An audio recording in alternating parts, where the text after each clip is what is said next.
Hollywood, California, Monday, August 31st.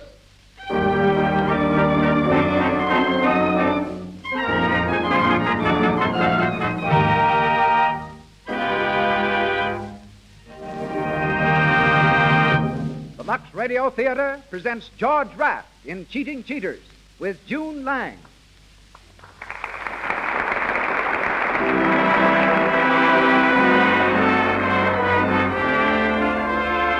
Lux presents Hollywood. The makers of Lux Toilet Soap, official soap in all the leading motion picture studios, again brings you an hour with Hollywood's outstanding celebrities. Tonight, you will meet George Raft, June Lang, Cecil B. DeMille, Gloria Swanson, Donald A. Loomis, Louis Silvers, and many others. It is also our privilege to have in our visible audience such guests as Henry Wadsworth, Dean Janis, Lois January, Maxine Jennings, Sari Maritza, and Virginia Pine. And to all our listeners, greetings from Lux.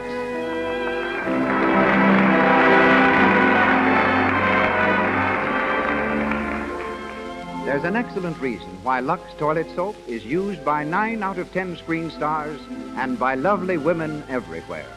This pure white soap, with its delicate fragrance and active lather, removes cosmetics thoroughly, protects daintiness, and brings you the charm of a clear, smooth skin. It's Hollywood's beauty care, yet it's so inexpensive that everyone can enjoy Lux Toilet Soap every day. And now our producer. At present engaged in making his 63rd picture, he has started more actors and discovered more stars than any man in motion pictures. Ladies and gentlemen, Mr. Cecil B. DeMille.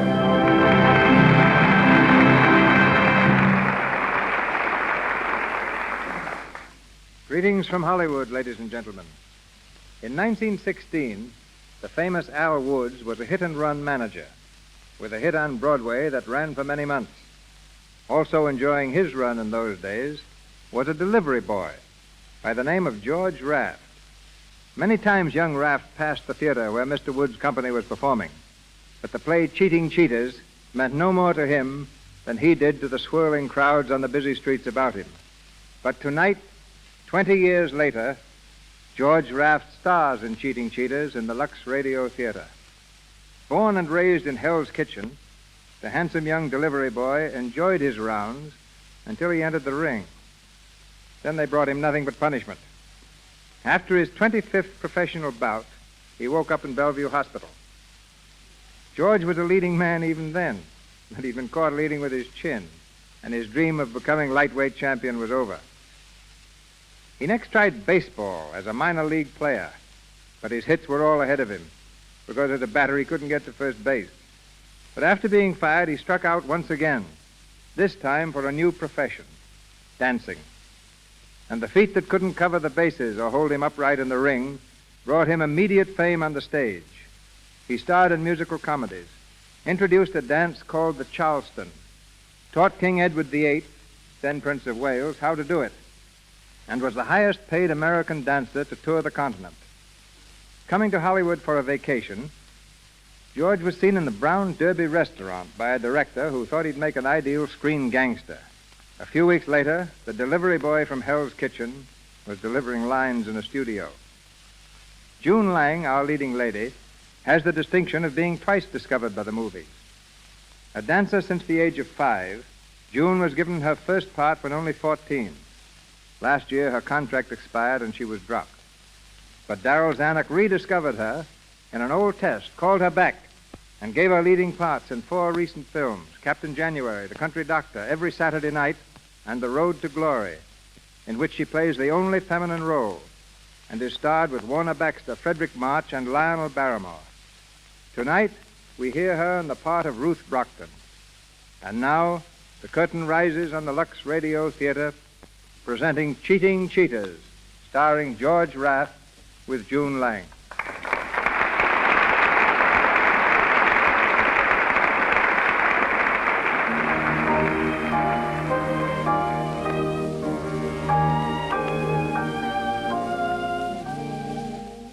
We're on the boat deck of the liner Argyle, 4 days out of Liverpool.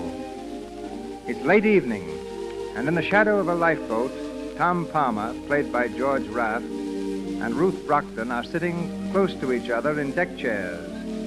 As they gaze out over the moonlit waters, Ruth breaks the long silence. Moonlight on the crest of a wave. It's beautiful, isn't it? Getting poetical. A little. That's a good sign. How do you mean? Well, now maybe you'll pay a little attention when I tell you how I feel about you. I've been paying attention. You haven't done very much about it. I meant every word I said. Perhaps you did with the ocean and the moonlight. But wait till we dock in New York. You'll forget me soon enough. Just like that, eh? Uh-huh. Well, you're wrong. You can't get rid of me as easily as that. I'll make you listen to me if I have to follow you clear across the country. And the villain still pursued her. Right. Oh, Tom, you're mad. Do you realize we've only known each other 4 days? That's long enough for me. I make up my mind pretty fast. If the steward hadn't accidentally put us at the same table, you wouldn't have had a chance to make up your mind at all. That's right. Remind me to leave an extra large tip for the steward. He's a great guy. Oh, I wouldn't give him all the credit. Who else is there to thank? Well, if my father hadn't gone to Antwerp to add a few jewels to his collection, I wouldn't be on this boat. 3 cheers for your father. And if my mother hadn't decided she needed a sea voyage, I wouldn't be here either. Yes, that's so. Well? Well, what? Go on. Say it. Oh, all right. I'm glad your mother decided she needed a sea voyage. Swell. Now we're getting someplace. Yes, that's what I'm afraid of. Well, there they are, Mrs. Palmer. I told you we'd find them spooning on the boat deck. Hello, Dad. Hello, Mrs. Palmer. My dear, we've been looking all over the boat for you. What's the matter, Mother? Mr. Brockton was afraid Ruth would catch cold up here, Tom. It's getting terribly chilly. Oh, I'm all right, Mrs. Palmer. Better get a steamer blanket if you're going to stay. There's a fog coming up. Say, looks like you're right. There goes your moon, Ruth. Oh, by the way, Ruth, I've quite a surprise for you. Yes? Mrs. Palmer just told me that she and Tom are taking a house in the country. And where do you suppose it is? Where? In Westchester. And if I'm not mistaken from Mrs. Palmer's description, I believe they're going to take the old Barstow mansion. Why, that's only about 5 miles from our place. Isn't it a coincidence? Well, there you are. Guess I won't have to make that cross-country trip after all. What's that? Nothing much, Mr. Brockton. Tom, this fog is getting thicker every minute. I think I'd better go down. All right, Mother. I'll take you to your cabin. Good night, Ruth. Night. See you at breakfast. Good night, Mrs. Palmer. Good night. This way, Mother. Well, Tom, Wait till we get away from here. to get the dope. Shut up, I tell you. You want to crab everything? Say, don't talk that way to me. I'm getting sick and tired of acting the part of your old lady without taking any guff. Listen, Rosie, you're supposed to be my mother, and you'll go on being my mother until I say so. Now, take it or leave it. All right, all right. All I want to know is, did you find anything about the Brockton jewels? Yes, Brockton keeps them in a safe at his place in Westchester. Oh, yeah? Well, they've fallen swell for the mother and son stuff. We can move right up there next to them, and they'll never be the wiser. Pretty slick work, Tom. Yeah, maybe it's too slick. What are you talking about? Say, you ain't fallen for the dame, are you? I don't know. I feel like a heel, that's all. Telling her I'm nuts about her, then turning around and copping her old man's jewels. Oh, so I was right, huh? You have fallen for her. Forget it, will you? Sure. Maybe you better forget it, too. I'm going to my cabin. This fog is as thick as pea soup. See you in the morning. What the devil? Tom, what's wrong? I don't know. Sounds like they reversed the engines. Ruth, I've got to find Ruth. Come on, hurry up. Don't leave me here alone. Ruth, where are you? We've hit an iceberg. To the boat. Get to the boat. My boy, somebody help me find my boy. Ruth, where are you? Oh, Tom. Are you all right? Yes. Where's your mother, Tom? We're sinking fast. Look, those sailors are launching the boat. They're going down by themselves. Stand back there, you men. Stand back. Find the boat for yourself, will you? Listen, you men, I've got a gun here, and I'm not afraid to use it. Now stand back or I'll blow you to bits. Now free that boat. Go on. If any man gets in there before a woman and child, I'll shoot to kill. Ruth, get in that boat. Let me in, too. Let me in. All right, Mother. Go on. Hurry, Ruth. But, Tom, what about you? Never mind me. Get in there. All right, men, work fast. Clear that boat and lower away. Stand by those davits. Watch that line. Come on, you men. Hurry up.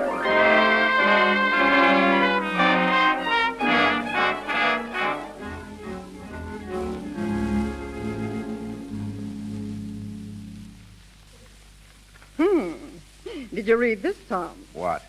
The fact that no lives were lost in the Argyle disaster was due chiefly to the heroic work of an unidentified man who induced order at the point of a pistol. That's you. Unidentified? Yeah. All I need is to have my picture spread all over the newspapers. Might start a little excitement anyway. I'm getting sick of hanging around up here in the wilds of Westchester with nothing to do. It was your idea to take this house, wasn't it? Sure, but I expected a little action before this. We've been living up here 2 whole weeks, and what's happened? Not a thing. We ain't even seen the Brocktons. Take it easy, Rosie. I know what I'm doing. Yeah? Well, you're the only one who does. What would you like me to do? Walk over and ask for their jewels? You could at least go and see the Brocktons. Pay them a little social call. You know, like you dropped in by accident. In society, Rosie, you don't make social calls unless you're invited. Oh, yeah? Since when are you an expert on etiquette? I know enough for that. You must have been reading again. Listen, Tom, my idea is this. Go on over and make yourself sociable. The dame likes you. You know that. You can get a line on the joint and spot the safe. Then Mike goes over at night, of course, and cracks it open. That's your idea. Well, why not? Better than sitting around twiddling our thumbs. We laid out plenty of shekels for this setup, and so far, all I've done is act polite to delivery boys. I'm getting fed up. Take it easy, Rosie. Rome wasn't built in a day. There you go, putting on the dog again. Hello, boss. Hey, can I come in? Sure, come on in, Mike. Hey, look, boss, I got a beef. Yeah? Spill it. Well, it's these here chauffeur clothes you got me wearing. The color's choking the daylights out of me. Oh, shut up. Who's talking to you? Shut up. Shut up, you dizzy dame. Keep quiet, now, both of you. Keep quiet. We didn't come up here to fight. No, we came up here to lay our hands on $250,000 worth of sparklers, but I don't see us doing it. We got the Stuyvesant collection in France, didn't we? Say, that job ought to net us $500,000 easy. Sure, but I ain't no piker. Besides, those Stuyvesant rocks are as hot as a live coal. Hey, that's right, boss. We can't get a fence to touch them. Yeah, what's going on? Come on and join the party, Phil. You're looking mad, Rosie. I am mad. Hey, Phil. Huh? Where's your tie? What do you mean? I said, where's your tie? You're supposed to be the butler around here, aren't you? Ah, now listen, I don't mind being a butler, but I gotta have something to buttle, don't I? Yeah, me but walking don't around sit this on monkey hands suit. like What am I just telling on you? it. You dummy? Shut up, shut up! I'm running this deal, not you. Well, let's get started then. We'll get started when the right time comes. As it stands now, we ought to be glad of a chance to lay low. You mugs don't seem to remember there's a dick on our trail. You mean Ferris? I mean Ferris, the best jewel detective in this business. If he ever gets wind that we're after the Brockton jewels, it's curtain for us. And quick. Say, who is this guy, Ferris? Has anybody ever seen him? No, that's just why we got to be careful. We've got to watch our step every inch of the way. Well, it's okay with me. Answer that, Rosie. Sure. Hello. Yes, this is Mrs. Palmer. Oh, hello, Ruth, dear. Is the Brockton dame.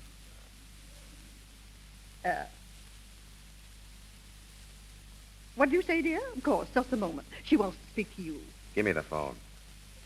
Hello, Ruth. Pretty well. How are you? What? Well, yes, I think so. Wait a minute. Mother, Ruth would like us to come over for tea. Do you think we could make it? You bet your sweet life we can. Hello, Ruth. She says she'd be delighted. All right. Thanks. Goodbye. Hot stuff, boss.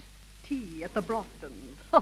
Stepping in high society, hey? Yeah, put on your best rags, Rosie, and do your best to act like a lady. Don't worry about me. Mike, you'll drive us over. Wait there for us. Oh, sure. And remember, no gassing with their servants. Not even a word. Boy, this is a break. Right in the same house with the Brockton jewels. This may be the big chance you've been waiting for, Tom. Yeah, maybe.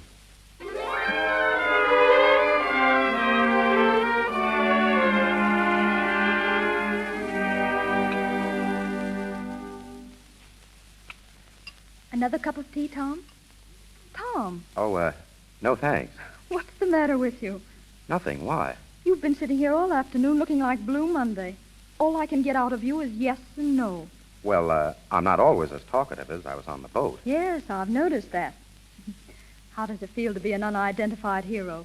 All right, as long as I'm unidentified. Would it be such a tragedy if they found you out? Well, you never can tell about those things. Modest man. I wonder where our respective parents are all this time. I think your father said he'd show Mother the garden. More than likely, he's showing her his jewel collection. She seemed quite interested when he mentioned it. Oh, yes, she's a jewel fancier herself. She seems to be. Dad says she talks nothing but jewels all the way over on the boat. Is that so? She has quite a collection, too, hasn't she? Did she, say that? Why, yes, of course. She does have a collection, doesn't she? Oh, yes, the Palmer jewels. Very famous. I thought so. Well, I think it's time we were going. Tom, what's the matter with you? Why do you act so distant? Am I distant? You were different on the boat. Yes, talkative. Too talkative? I'm afraid so. Oh. Then you don't feel the same. About me, I mean. Sure I do, only... Only what? Look, let's not talk about it now. Someday I'll tell you the whole story. That yellow diamond is the pride of my collection, Mrs. Palmer. Oh, it's beautiful. Tom, you must get Mr. Brockton to show you his diamonds. They're just lovely. Yes, they must be. I beg your pardon, Mr. Brockton. Yes, Wilson? What is it? A telegram just came for you, sir. Oh, excuse me, please. This may be important. Of course. I hope it isn't bad news, Dad. I'm afraid it is. I've got to leave for Chicago immediately. Oh, dear. I'm sorry, Ruth, but you'll have to come along with me. Must I? Well, you can't very well stay here all alone. No, I suppose not. Oh, Mr. Brockton, if Ruth doesn't want to go, why can't she come over and stay with us? We'd love to have her, wouldn't we, Tom? Why, yes, of course. Well, it's awfully nice of you. If it's not too much of an imposition. Nonsense, my dear. We'd be offended if you didn't come, really. Well, all right. Thank you. Oh, I just thought of something. I can't walk off and leave my jewels here, and the bank vault is closed. That's a little difficult. Unless, of course, you'd like to leave them in my safe. That's, of course. Why didn't I think of that? That's an idea, Dad. I could bring them over to Mrs. Palmer's. I'm sure they'd be all right in Tom's safe. Well, I hate to burden you, Tom, with a responsibility like that. Those jewels are worth a fortune. Certainly, that's why we want them. I mean, to keep them safe for you. Very well. It's really awfully nice of you. Oh, not at all, Mr. Brockton. No, not at all. I'll come over as soon as Dad is packed, Tom, and I'll bring the jewels with me. Fine. Well, we'll run along. See you soon, then. About an hour. Come on, Mother. Goodbye, and thanks again. Oh, don't mention it. So long, Ruth. So long. Don't forget, dear. Hurry over. I will. Well, it worked. Where's Wilson? It was perfect. Perfect. They've gone, Ruth. Come here, Wilson. You certainly made a great butler. Didn't he, Ruth? Not so bad. Not so bad. Say, I was terrific. They fell for that phony telegram like a load of bricks.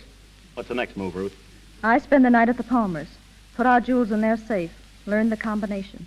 In the morning, we'll have our jewels and the Palmer collection. Swell.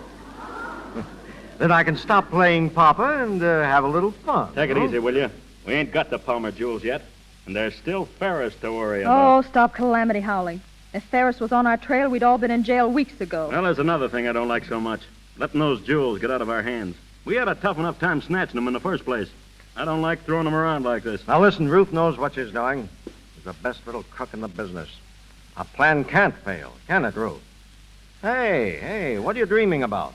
I was just thinking, if we applied the same energy and resourcefulness to being honest, we'd probably all be rich. Yeah? Well, we'll be rich anyway. Say, Ruth, what's getting into you? Is it that guy Palmer? That guy Palmer's, you call him, is all right. I hate lifting his jewels this way. Listen, baby, you better forget him. You ain't no match for a high society mug. No, I guess I'm not. Well, come on. What's the layout? How do we get the Palmer rocks? Leave it to me. When he puts our jewels in the safe, I'll be right there with him. I'll get the combination. And you come down in the middle of the night and lift his and ours both, right? That's it. Swell. You know, it tickles me pink to think of them suckers driving home without a thought in the world. Yeah. I can just see their faces when they wake up tomorrow and find their rocks has gone bye-bye.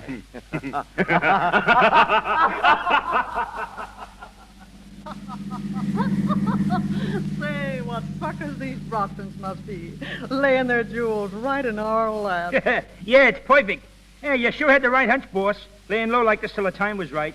Yeah, the Brockton jewels are practically in our pockets right now. Well, it looks like a good day's work for us.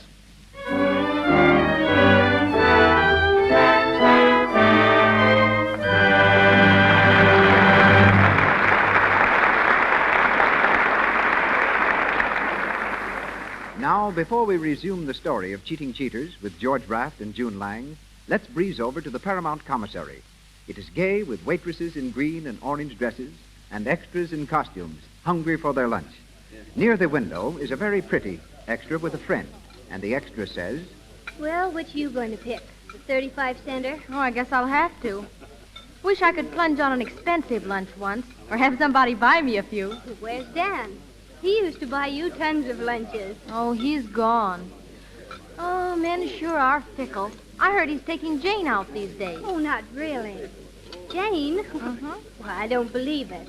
Well, I mean, Jane hasn't a thing to recommend her, except, of course, her lovely skin. Well, apparently that does the trick. Dan always did notice the girl's complexion. He used to pay me compliments on mine before it went so sad. all men prefer the girls who have soft, smooth, clear skins. A lovely complexion is appealing, so it's important to guard against cosmetic skin, dullness, tiny blemishes, enlarging pores. No need to take this risk if you use Lux toilet soap, for Lux toilet soap's active lather sinks deep down into the pores, removes every trace of dust and dirt, stale rouge and powder that might remain to choke them. Use cosmetics all you like, but protect your skin. Remove them thoroughly. You do this when you use Lux toilet soap. So make this the beauty care you use. And once again, Mr. DeMille. We continue with Cheating Cheaters, starring George Raft as Tom Palmer and featuring June Lang as Ruth Brockton.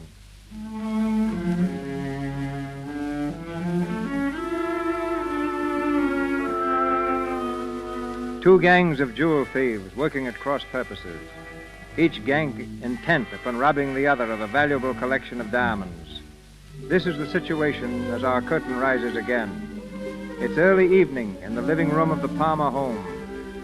Tom and Rosie, whom he calls his mother, are entertaining Ruth Brockton, their more than welcome guest. Mrs. Palmer, your dinner was grand. I must thank you again for letting me impose upon you. No, not another word. You're embarrassing us, isn't she, Tom? It's a pleasure to have you, Ruth. Thanks. Oh, by the way, Tom, I do hope you've taken good care of Ruth's jewels. Well, no, not yet. I was going to speak to you about that. Do you think we'd better put them away? I brought them down with me. They're in this box. My dear, you mustn't let them lie around like that. They may get lost. Tom, open the safe for Ruth. Yes, Mother. Come over here, Ruth. Oh, is it in this room? Yep, behind this panel. Watch. Well, isn't that clever? No thief would ever think of looking for it there. Well, if someone did find it, he'd get a big surprise when he tried to open it. You see, the combination dial is charged with electricity, high voltage. You mean if he touched that dial, he'd get a shock? A couple of thousand volts. Oh, would it kill him? No, not instantly. Oh, I see. The torture would last about 10 minutes unless someone turned off the switch. It's hidden right here in this bookcase, see? Oh, yes. Don't you think you'd better turn it off for a moment? Of course. There you are. Now, just a second till I work the combination. Isn't that interesting? I've never seen a safe open before. This happens to be a pretty good one. Simple, but effective. I can imagine. All right. Let's have the jewels, Ruth. Here you are. Are the Palmer jewels in this safe, too? Oh, yes. We're very careful about our collection. Well, if you keep yours there, I guess mine are safe enough. Of course, dear, of course. I beg pardon, Mr. Palmer. Yes, Phil, what is it? Mr. Morton Hanley to see you, sir. Morton Hanley? The gentleman who's been calling you all afternoon. Oh, yes. Did he say what he wanted? No, sir. Just that it was very important. Important? Oh, all right. Ask him to come in. Very good, sir. Would you rather see him alone, Tom? I can run upstairs. No, don't go. It can't be as important as he thinks it is. If I were you, Tom, I'd close that safe. You never know who it might be. All right, Mother. But don't be so jumpy. Well, close it anyway. There. Does that make you feel better? Thank you, dear. Mr. Palmer is in the living room, sir. Thank you. Thank you. Oh, good evening. Good evening. You are Mr. Palmer? That's right. Would you have a seat? Thank you. My name is Hanley. I represent the Dexter Hero Foundation. Oh, yes. This is my mother, Mr. Hanley. How do you do? And our guest, Miss Brockton. How do you do? Miss Brockton, Miss Ruth Brockton? Yes, you know her? No, not personally, but her name is on my list. You see, Mr. Palmer, I'm gathering testimony from people on board the Argyle. An unidentified man was quite a hero on that occasion, and we really must find him. What for? We're going to award him a gold medal for his valorous conduct. I'm afraid I can't help you. No, yes, you can, Mr. Palmer. Yes, you can. You see, we have it on excellent authority so far that you are the unidentified man. You're making a mistake. Tom, don't be modest. You know it was you. Thank you, Miss Brockton. Well, your statement completes our chain of evidence. Mr. Palmer, allow me to congratulate you. Just a minute. You said you had other evidence that I was the man. Who told you that? Oh, we have reports from several of the passengers. Dr. Holt, whom you doubtless recall, gave a really glowing statement. But the clearest account of all we received from a detective, a man named Ferris. Ferris? Excuse me. Did you say he was a detective? That's right. Ferris? I don't recall the name on the passenger list. Do you, Mother? I don't believe I do. Well, he may have traveled incognito. Detectives often do when they're after somebody. Have you seen this Mr. Ferris? Well, no. I called at his office this morning, and one of his assistants told me Mr. Ferris was after a very clever gang of jewel thieves. I see. Very interesting. Well, Mr. Hanley, thanks for calling, and please give my thanks to Mr. Ferris when you see him. Thank you. I'll do that. And I hope shortly to have the honor of witnessing the formal presentation of your medal. Well, good evening. Good evening. The butler will show you out. Thank you. Good night. Well, you're going to get a medal. That's exciting. A little too exciting for me. It's given me a sick headache. I think I'll run off to bed. Is there anything I can do, Mrs. Palmer? No, dear. Thank you. Good night. Good night. Oh, Tom, I'd like to see you before you go to bed. Yes, Mother. Good night. Good night. Your mother seems quite upset. Oh, she'll be all right. Well, I guess I'd better run along, too. Wait a minute. Don't go yet. I want to speak to you. I'll be here in the morning. I want to speak to you now. Sounds important. It is. Well? Do you remember what I told you on the boat? Of course. But you needn't worry. I've no intention of holding you to it. I wasn't afraid of that. As a matter of fact, I want you to hold me to it. What? I meant what I said then, and I mean it now. I want you to marry me, Ruth. Tom. Well? Well, are you sure that... I've told you that I loved you. Yes, but... But what? Oh, I can't explain it. It's just impossible. Why? Oh, Tom, you're mad to do this. You don't know a thing about me, not a thing. You're taking an awful chance. So are you. Listen, I've knocked around a lot, more than you think, and I've found out something. It doesn't make any difference what a person has been. It's what he's going to be. Suppose you found out something about me that did make a difference. What, for instance? Oh, you can't tell. I might have a secret life of my own that you know nothing about. Maybe I tap every third post or step on every other crack in the sidewalk. For all you know, I might even be a thief. You? That's a laugh. Is it? I'm serious, Ruth. We could be married tonight. By tomorrow, we'd be away from here. For good. For good? Tom, I don't understand you. Why should you want to leave here? Oh, never mind that. Will you marry me? I can't, Tom. You mean you're not in love with me? I didn't say that. All right. I'm not going to rush you. Suppose we wait till tomorrow. You can give me your answer then. Tomorrow? Well? All right, Tom. Excuse me, sir. Yes, sir. Miss Brockton's butler is here, sir. Oh, yes. I asked him to bring something over for me. Show him in, Phil. Yes, sir. I'll say good night, Ruth. See you in the morning. Of course. Good night, Tom. You'll find Miss Brockton in the living room. Thank you. Good evening, Miss Ruth. Good evening, Wilson. Sorry I had to bring you all the way over here. Oh, that's all right, Miss Ruth. Well, how's it going? Be careful. Everything okay? Yes. Jewels in the safe? Of course. You know the combination? I told you everything was all right. Okay. What time do you want me back here? 3 o'clock. There's sure to be a sleep then. 3 o'clock, right. Well, looks like a good day's work for us.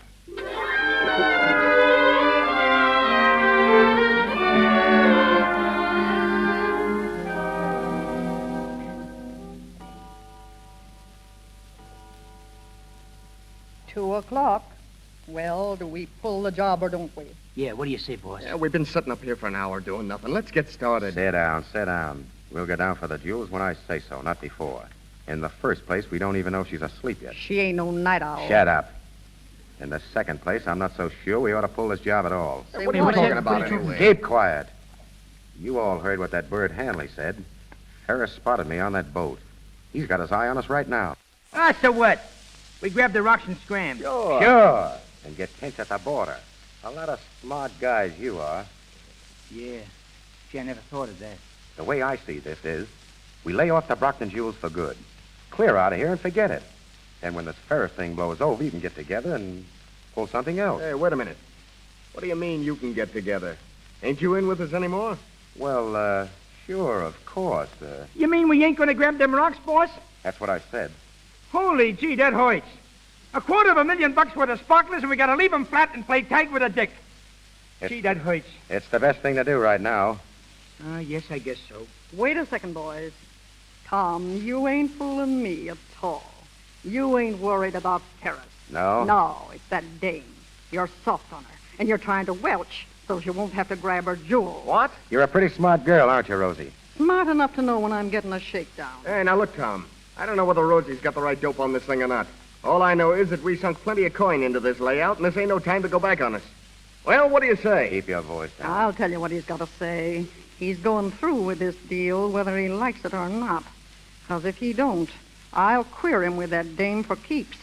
I'll tell her what you are. I'll tell her plenty. Yeah, and so'll I. You dirty two-time and double-crossing up. Holy Moses. I warn you to keep your voice down. Now, if you want another sample of that, get up and start yelling again.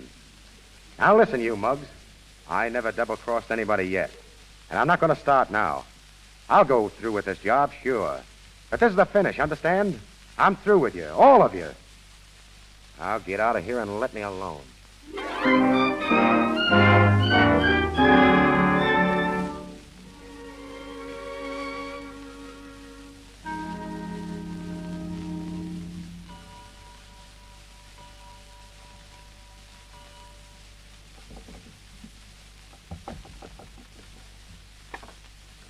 Come in, Wilson. We're waiting outside for half an hour. I told you, 3 o'clock. Is the coast clear? They're all asleep. Swell. Where's the safe? Over here in the wall. Come on. Use your flashlight. Okay. Did you say on the wall? It's behind the panel. Not bad. Not bad. Now, come on, let's get to work. Look out. What's the matter? Don't touch that safe. It's full of electricity. That's nice. Well, what do we do now? We turn it off, stupid. Look out. Atta girl. You got the combination? I'll give it to you. Keep your light on the dial. Okay, shoot. 24 right. 24 right. 18 left. 18 left. 6 right. 6 right. Well? That's all. There she is. Wide open. Listen. Huh? There's someone coming downstairs. We better duck. Here, get behind the sofa. Quick. Don't even breathe. Put out that light, Rosie. Oh, she won't see it. Her room's on the other side of the house. All right, then, come on. We'll have to work fast. Well, What's the matter? look at that safe. It's wide open. Somebody's been here. They got in through that window. But they didn't get anything. Look, the stuff is still here in the safe. All right, we've got to snap into it. Pass that stuff out to me. Come on, now, hurry up. All right, take your time. Here's the girls' jewels. Now, give me yours. Don't move. I got you covered, both of you. Who's that? The Brockton's butler. Wilson's the name, lady. All right, Ruth, grab those jewels. Ruth, what are you doing down here? She ain't playing marbles. Did you open this safe? Yes, I did. You are a crook, then. Looks like all of us are, Tom. I get it. They're another mob. Huh.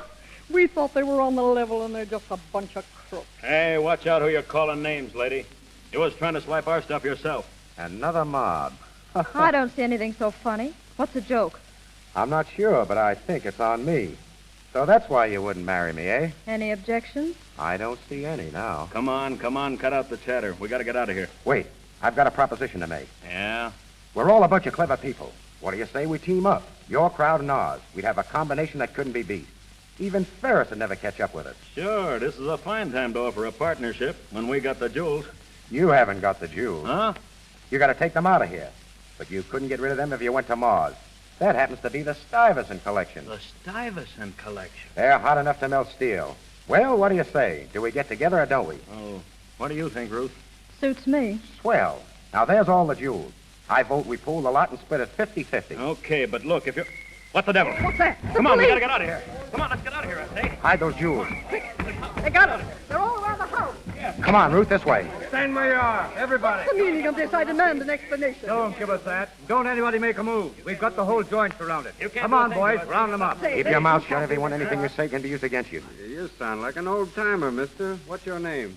I'll do my talking to the sergeant. You can bet on that. Well, nice work, boys. Got 'em all? Guess so, Chief. McGuire grabbed 2 of 'em at the back door. That makes 6, doesn't it? Yeah, that's right, Chief. Just like Ferris said. Ferris? Oh, so he's in on this, eh? He's had you covered for weeks, all of you. There you are, Chief. The jewels, the whole bunch of them. Fine. Well, boys, it looks like a good day's work for us.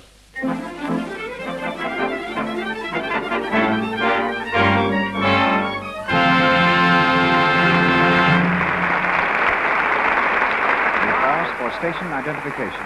This is the Columbia Broadcasting System.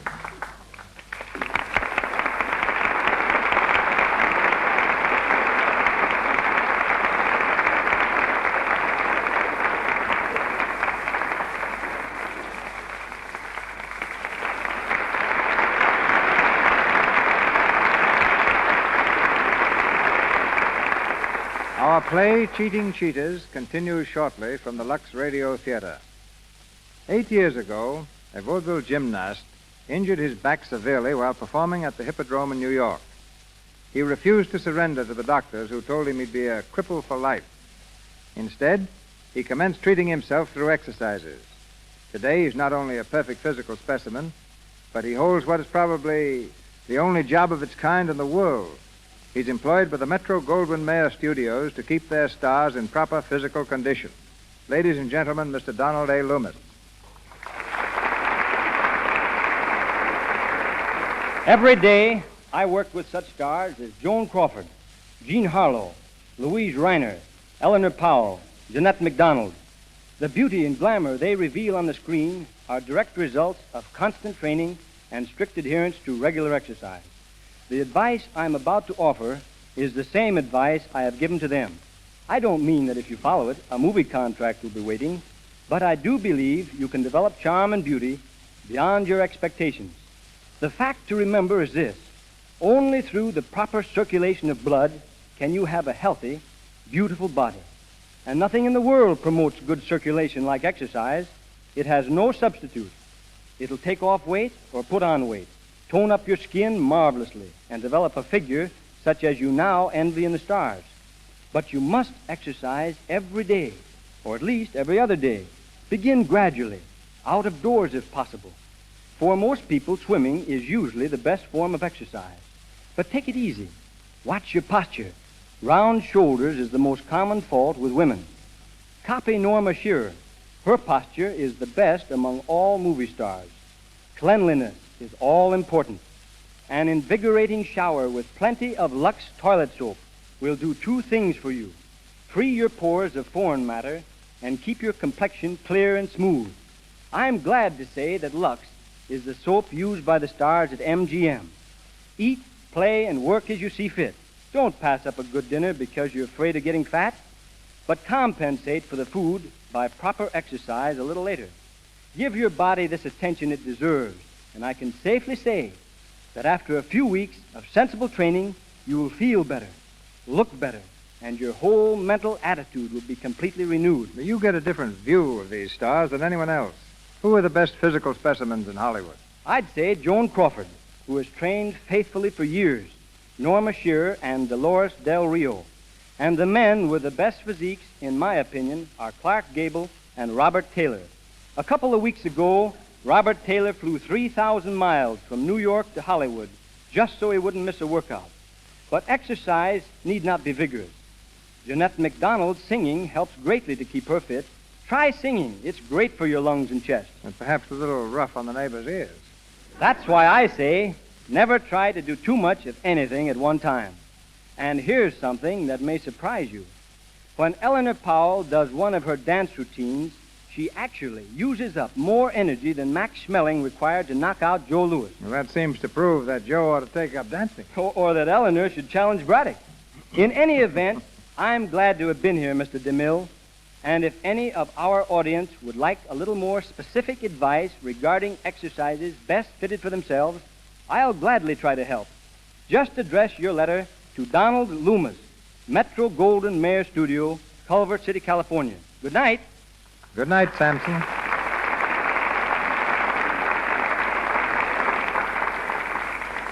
And now we bring you the last part of Cheating Cheaters, starring George Raft as Tom Palmer and featuring June Lang as Ruth Brockton.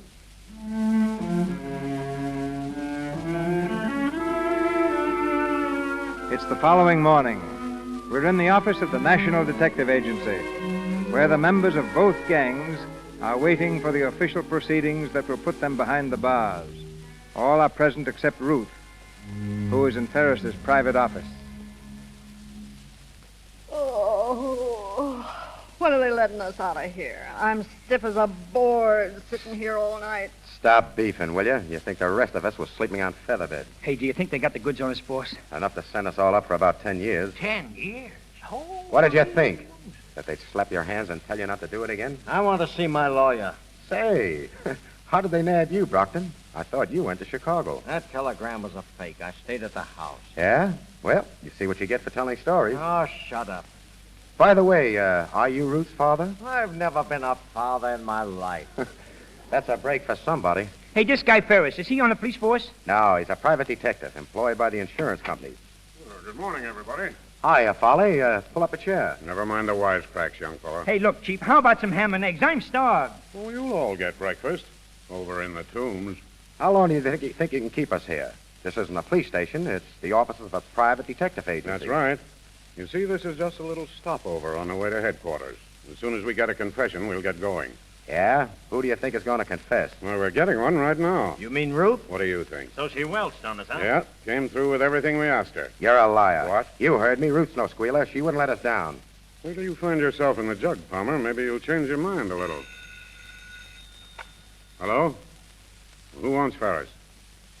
Oh, the district attorney. Well, I'll talk to him. Hello? Well, how are you, Mr. Andrews? No, this is Farley speaking. I'm sorry, but Ferris is engaged. Getting a confession. Yeah, Ruth Brockton, head of the Brockton gang. She's spilling it now. All right, I'll tell Ferris. We'll shoot the confession over to you as soon as she signs it. Goodbye, Mr. Andrews. You'll excuse me, won't you, folks? I'm very busy this morning. Scram, Palmer. You don't think Ruth is squealing to you, Palmer? Not a chance. That phone call just now was a gag. If we'd only gotten away with this job, I was going to retire. Yeah, me too.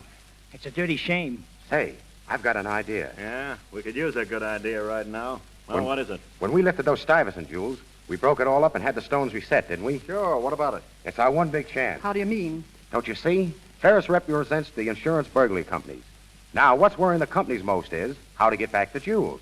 Now, with the stones reset, how many of the original owners will be able to identify their stuff? Not one of them. That's why Ferris is keeping us here in this office. And that's why he wants us to think Ruth has squealed. Yeah, that's it, all right. We'll beat the rap yet? Everything depends on Ruth. If they break her down, we're licked. But She can't break down. If she does, she'll land in the jug herself. no, she won't. None of you will.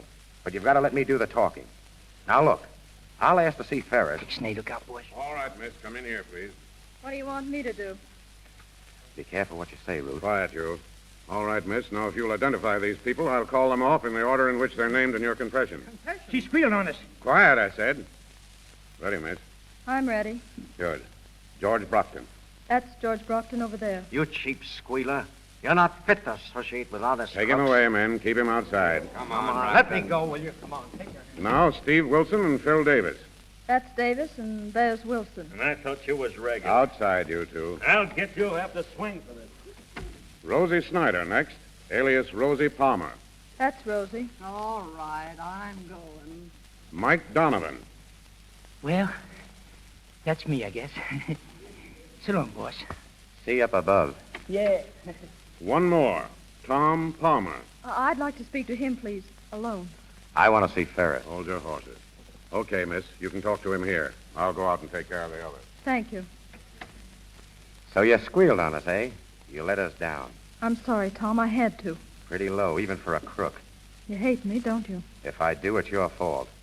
I almost went straight for you last night. I would have taken the rap for you today. What do you mean? If I could have gotten to see Ferris before you confessed, I was all set to cover you up. Take the rap myself. You would have done that for me? Oh, Tom, I'm sorry. Oh, what's the use? It's all over now. Sit down, Tom. I want to tell you something. Something about myself. Forget it. Please, Tom. Well, what is it? You see, I used to be a newspaper reporter at $30 a week. On one assignment for my paper, I ran into a gang of crooks and recovered a lot of money for an insurance company. They liked the way I handled the case and offered to set me up in business as a private detective to investigate their thefts. I used the name of Ferris. Ferris? You? Yes, Tom. Well, that just makes everything fine and dandy, doesn't it? I bet you're getting a terrific kick out of putting me behind the bars. Wait, Tom. A minute ago, you said you'd go through for me. Well, I believe you. I'm going through for you. Yeah, how? I didn't look for this job. The job found me. When I got to working with Brockton and the others and to knowing you, I felt pretty cheap. I would have given anything to have been out of it, but I couldn't help myself. Then, last night when you asked me to marry you, I thought of our future, yours and mine together. I knew the better side of you, and I wanted to help you find yourself. Why didn't you tell me this before? It's not too late even now. No, what'll we do? Set up housekeeping and Sing? Excuse me. Yes, Farley? The rest of the gang want to see Ferris. All right, let them come in. Okay. Well, what are you going to do? I said it wasn't too late, Tom. You mean you're going to give me a chance to go straight? I think that's all you need, a chance. Am I right? If you'll stick close to me. I'll never let you out of my sight. Oh, gee, Ruth, I don't know. Be careful. All right, boys, come on in. Hey, where's Ferris? Yeah, where is he? He ain't in here. Yeah, we said we wanted to see Ferris. Just a minute, boys.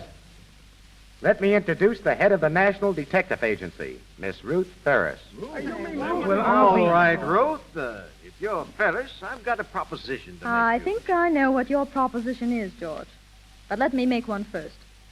Now, boys, you want to make restitution of the stolen property in exchange for a light sentence, right? Right. Well, I'm going to do better than that for you. I'm going to put you all to work. Look. Did you say work? Oh, this is the end. For a long time, you've been preying on society. Now I'm going to give you a chance to come in here and help protect society. But let me tell you this. The first time you hear of a job that's being pulled off and fail to report it, or double-cross me in any way, it means 20 years. She's going to make detectives out of us. Well, had a good education for the job. Now it's up to you. There's pen and ink out in the front office. I want a signed confession from each one of you. What are you going to do with a confession? Nothing, as long as you remain on the square with me. Now take your choice. The confessions or 20 years. Hey, lead me to the pen and paper. There's plenty of both out in the front office. Yeah. Hurry up. Well, Rosie, not going to sign? Oh, I'll sign it all right. Me, a detective. Huh. I'll never be able to hold up my head again. Well, Tom? I suppose you want a confession from me, too. Uh-huh. All right, I'll go outside and write it. That's not the kind of confession I want from you. No? I want you to confess that when you told me you loved me, that you meant it. Every single word. Guilty. You want a couple of witnesses to that? I think we could use them. Sure. 2 witnesses. We can let them sign the marriage certificate. Well, it looks like a good day's work for us.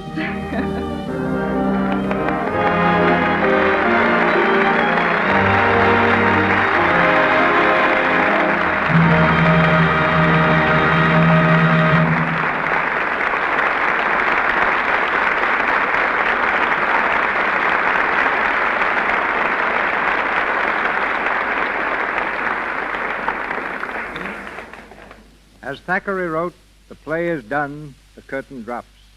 For a moment yet the actor stops and looks around to say farewell. Tonight's stars, George Raft and June Lang, return shortly to the microphone. I think that discoveries are accidents designed by destiny. A fabulous fortune and hundreds of the jewels women now wear were found in South Africa because a Dutch farmer happened to notice a group of children playing marbles. The marbles were diamonds and led to the opening of one of the richest mines in the world. It was also by accident that I myself once discovered a diamond in the rough. In fact, it was in the rough and tumble action of a Keystone comedy that I saw her. And just the way she leaned against the door conveyed to me an appeal that I knew would intrigue the world. I took her out of comedies and made her the star of 6 DeMille productions. She was an absolutely new type of heroine, because most of the heroines who preceded her were sweet and charming ingenues, while all the sirens were evil women and heavies. She combined the best qualities of both and became the screen's first romantic siren who was not a villainess. This famous young woman was the first of many screen stars who can truly be said to have possessed glamour. She did more than any girl before or since to make Hollywood the fashion center of the world, and she now steps to the microphone just as fascinating as she was then. Ladies and gentlemen, Gloria Swanson.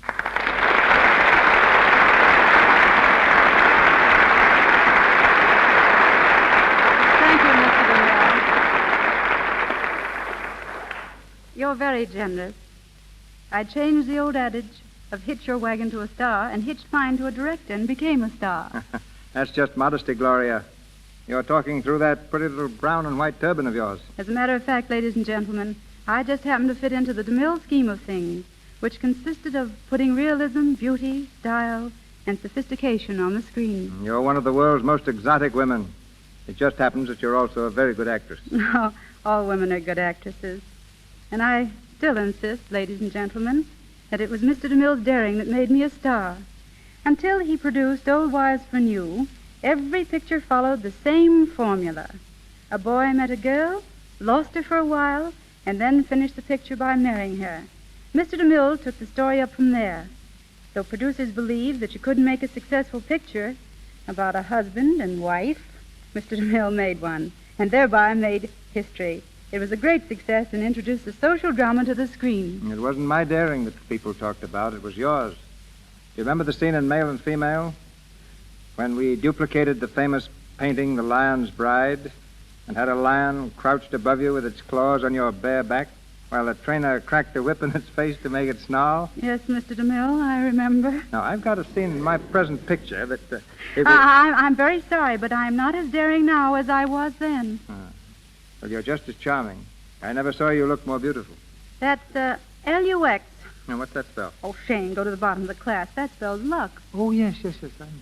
Lux is my favorite beauty soap, and now, through its radio theater, you and I meet again for the first time in nearly 7 years. Then before we say goodnight, I'd like to give you one final bit of direction. What is it? Sing for us. Well, I don't pretend to be a singer, but if you're willing to risk my singing on your program, so am I. I'll sing None But the Lonely Heart by Tchaikovsky. Please.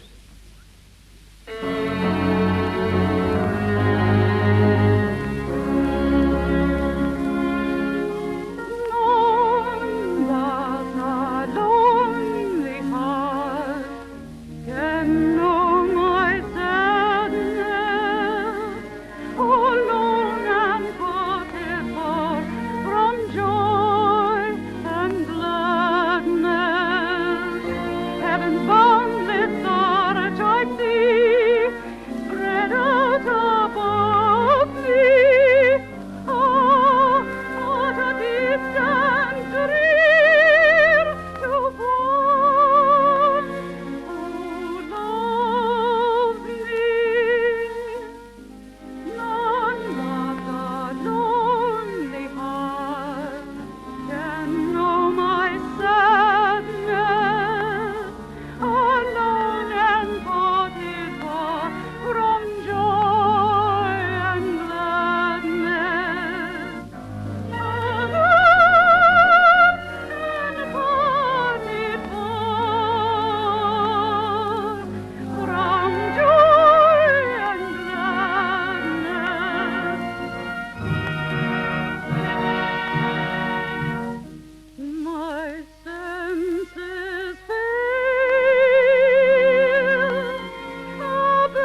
George Raft and June Lang are a study in contrasts.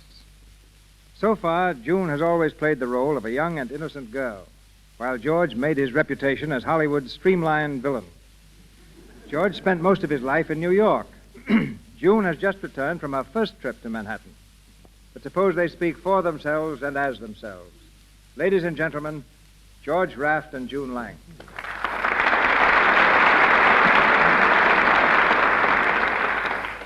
Thanks, Mr. DeMille. Well, June, how did you find the old hometown? Oh, easily, George. I took the plane to Newark and drove over the Skyway, through the Holland Tunnel, and there it was. I mean, did you like it? Oh, immensely. I was fascinated by the New York crowds, and I've never seen so many well-dressed women before. And judging from their wonderful complexions, they apparently use Lux toilet soap just as much as we do here in Hollywood. I even had Lux in my hotel room. It made me feel really at home in New York. In New York, George was the most popular boy in his neighborhood. The other kids would do anything he told them to. Incidentally, George's grandfather owned the merry-go-round on Coney Island. My grandfather also was a gold prospector here in California. He made several strikes. And you followed his example as a ball player? I guess you're right, but in pictures I'm better with a gat than a bat. I don't know why you're a gangster on the screen so many times, George. Oh, I don't know. I like being a villain. I think it's more interesting. I also think it's more true to life. June, down deep, I believe there's a bit of villainy in every man. Even in Mr. DeMille? Why not? Why, I think Mr. DeMille's one of the nicest men I ever met. Now, don't stop, June. I'm beginning to enjoy this interview. Just let me tell you what he did to me one day. He was making This Day and Age. You talk, George, like one of my actors. You weren't even in that picture. Well, one morning when I came to work, my dressing room had completely disappeared. Why blame me? I'm a director, not a magician. The reason I couldn't find it was that DeMille had completely surrounded it with one of his big sets. Didn't he give you another room? Oh, yes. For 2 solid weeks, I shared quarters with Tuffy, the collie mascot. But it wasn't so bad. I used to be a mascot myself. George was mascot of the New York Yankees, if I remember rightly. Yeah, I chased home runs all over New York City. Tonight you hit one yourself, George. And you too, June. Thank you. It's been marvelous being here. Good night. And all is forgiven, Mr. DeMille. I've had a great time, and I hope to be back again sometime. Good night. Good night, George.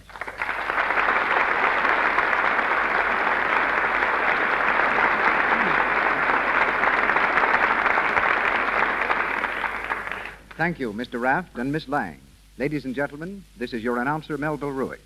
Assisting our stars in tonight's play were Wally Mayer as Mike, Justina Wayne as Mrs. Palmer, Victor Rodman as Mr. Brockton, Lou Merrill as Wilson, Frank Nelson as Phil, Ross Forrester as Hanley, Richard LeGrand as Farley, and John Lake and Charles Emerson as police officers. Mr. Raft and Mr. DeMille appeared through courtesy of Paramount Studios, Miss Lang and Mr. Silvers, 20th Century Fox, and Mr. Loomis, Metro-Goldwyn-Mayer. The music for the new picture Road to Glory, produced by 20th Century Fox, was arranged by Mr. Silvers. Mr. DeMille tells us now of next week's program. One of the screen's most colorful figures comes to the Lux Radio Theater next Monday night, James Cagney. You've seen him as a sailor, taxi driver, gangster, G-man, and aviator. But you'll hear him next week in an entirely new role, the manager of a prize fighter in the famous comedy Is That So? By James Gleason and Richard Tabor.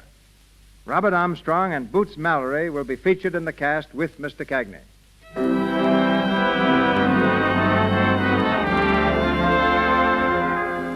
Our sponsors, the makers of Lux Toilet Soap, together with Mr. Cagney, Mr. Armstrong, and Miss Mallory, join me in inviting you to be with us next Monday night in the Lux Radio Theater presentation of Is That So? This is Cecil B. DeMille saying good night to you from Hollywood.